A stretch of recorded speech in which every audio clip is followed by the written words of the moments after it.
à quoi ressemble le paradis. Hein. Ah oui. Connu, là. Ouais.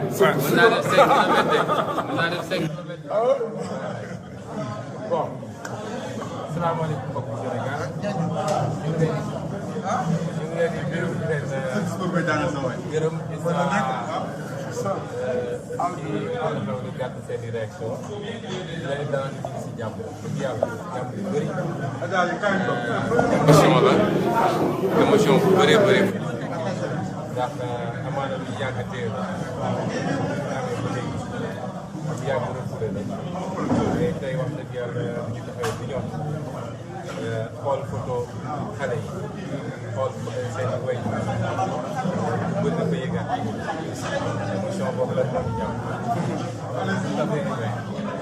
waaye nag ñi ngi dalal ñëpp ñu ngi am très bonne forme di waaj a nekk suñu monsieur bu ànd ak Kouthia xam nga Sénégal xam nañ monsieur bu ànd ak Kouthia gërëm ñëpp rek seen ngeen invité wu ci mbir mi waaye daal seen ay ngeen ngi ci jàmm bu baax a baax a baax émotion bu bëree bëri ci jàmm te lu jaadu la ndax li ñu jot a jaar ndax bëri na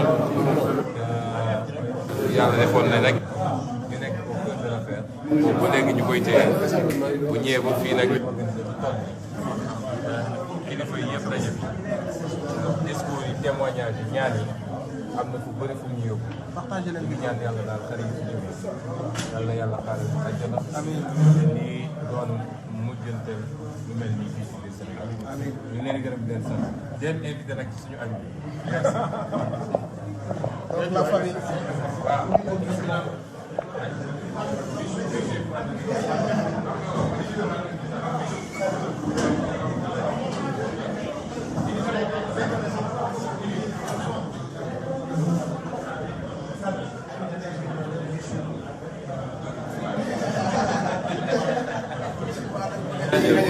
La famille invité donc nekk leen ñun ñoo ngi nekk Cissé.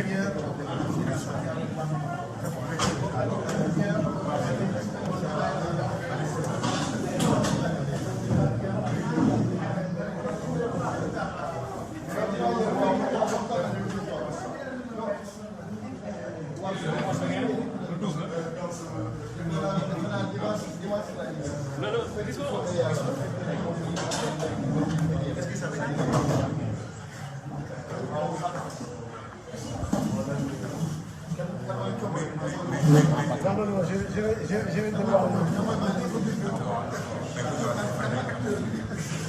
C'est